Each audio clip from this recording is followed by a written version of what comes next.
Pencarian anak sulung Ridwan Kamil, Emeril Khan Mumtaz atau Eril di Sungai Are, Bern, Swiss terus berlanjut. Tim gabungan menambah luas areal pencarian dari zona laporan kehilangan awal. Seperti apa sebenarnya kondisi Sungai Are di Swiss dan bagaimana memahami bahaya di sungai?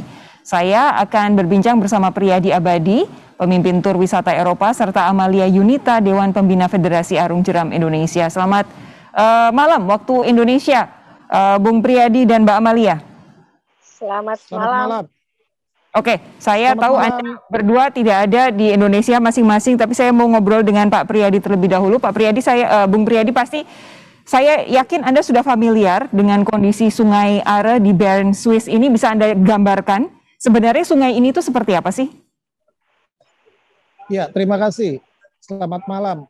Selamat siang dari saya saat ini di kota Rabat, Maroko ya. Dan jadi yang bisa saya informasikan adalah baru minggu lalu saya baru dari kota Bern ya, dan saya melihat Sungai Are ini memang merupakan daya tarik wisatawan ya, karena airnya begitu jernih dan pada musim seperti saat ini ya, musim semi dan menjelang musim panas itu banyak sekali dikunjungi oleh wisatawan-wisatawan.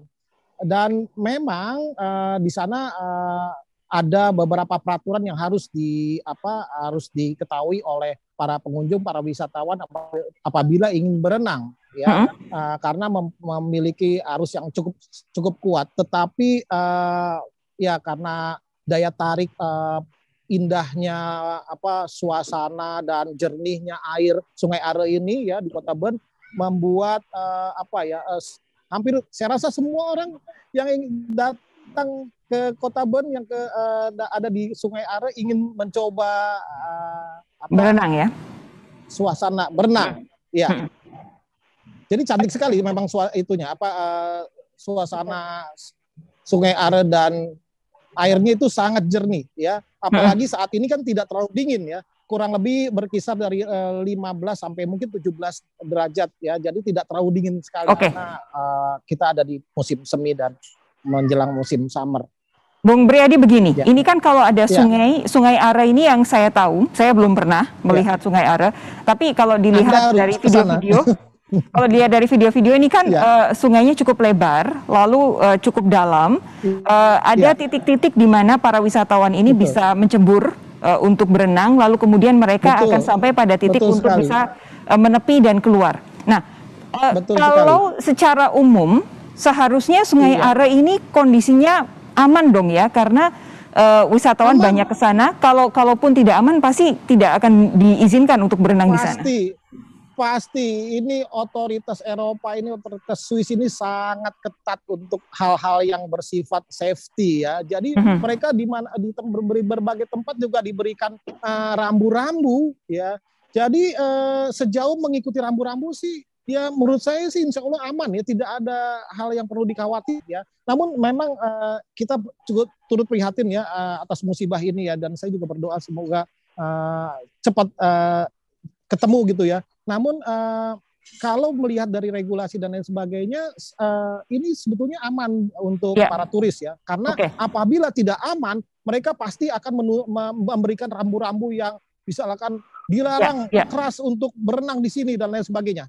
Oke, saya pindah ke Mbak Amalia. Mbak Amalia, saya paham bahwa Anda adalah salah satu orang yang sudah sangat mendalami tentang sungai, karena Anda adalah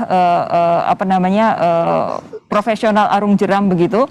Nah, bagaimana catatan Anda soal sungai-sungai, entah itu ada dimanapun begitu, tapi khususnya Sungai Are di Swiss ini, ketika ada wisatawan yang memutuskan untuk berenang, apa yang bisa Anda sampaikan soal bagaimana memastikan keamanan ketika berenang di sungai seperti ini?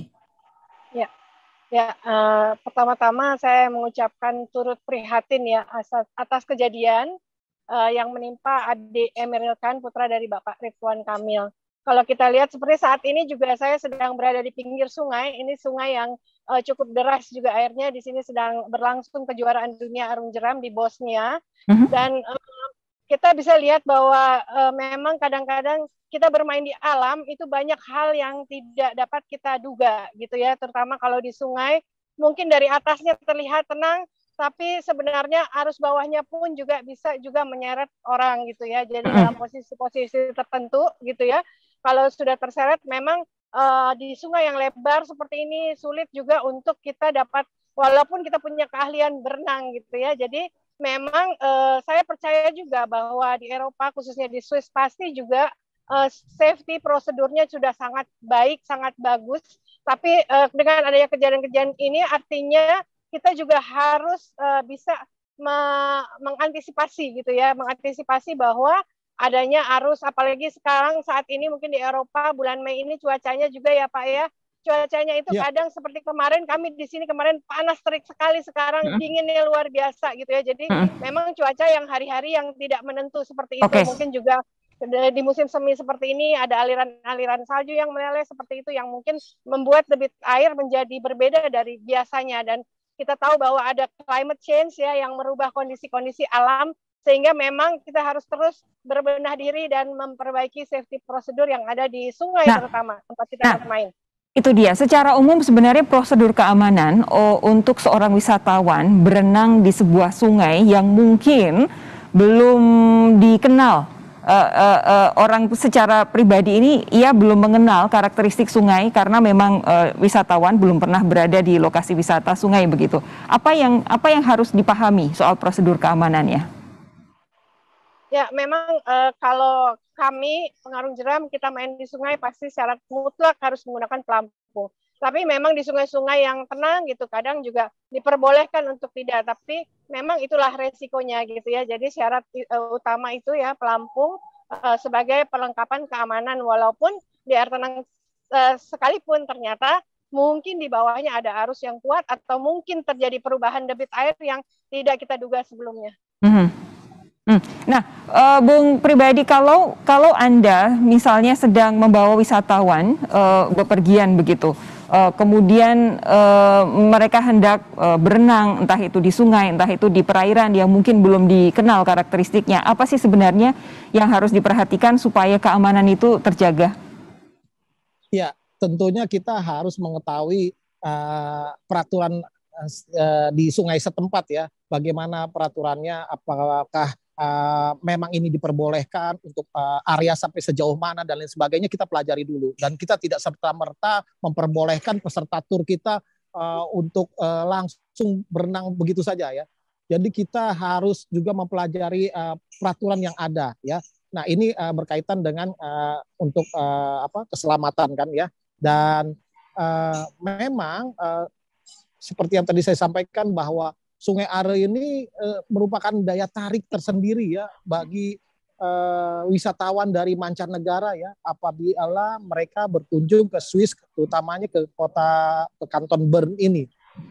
Ya. Jadi ya inilah kita sebagai pemandu wisata, sebagai tour leader harus memberikan informasi yang akurat, yang lengkap ya kepada semua peserta tur kita. Bagaimana peraturan yang ada di sungai tersebut, itu yang harus kita sampaikan terlebih dahulu. Baik, Mbak Amalia, terakhir untuk Anda Mbak Amalia, saya tidak tahu Mbak Amalia apakah sudah familiar dengan kondisi-kondisi di mana terjadi misalnya kecelakaan, di mana terjadi orang hanyut, tetapi saya yakin Anda pasti punya pengalaman untuk mencegah dan training untuk memastikan hal ini bisa diantisipasi. Kira-kira dalam kondisi seperti ini, bagaimana cakupan atau apa saja yang dilakukan oleh para petugas SAR, Search and Rescue, untuk memastikan bahwa pencarian ini akan membuahkan hasil secara maksimal? Ya, saya rasa tim rescue di Swiss ya sudah sangat paham bagaimana menyusuri sungai untuk mencoba menemukan gitu ya adik Emeril ini gitu, dan ya semoga dalam waktu singkat dapat ditemukan ya dan kita semua sama-sama mendoakan gitu.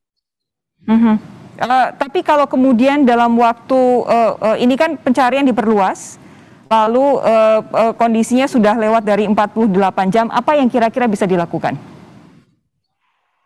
Ya, yang mungkin bisa dilakukan hanyalah menyusuri sungai ya dan mencari adik Emeril ini gitu. Hanya itu yang bisa kita lakukan sambil berdoa tentu. Baik, tentu kita berharap membuahkan hasil pencarian yang dilakukan oleh otoritas Swiss untuk mencari Emeril Mumtaz Khan, putra dari Gubernur Jawa Barat Ridwan Kamil. Mbak Amalia, terima kasih. Bung Priyadi, terima kasih sudah bergabung malam hari ini di Sapa Indonesia Malam. Terima kasih. Kita ketemu lain waktu. Selamat malam. Terima kasih.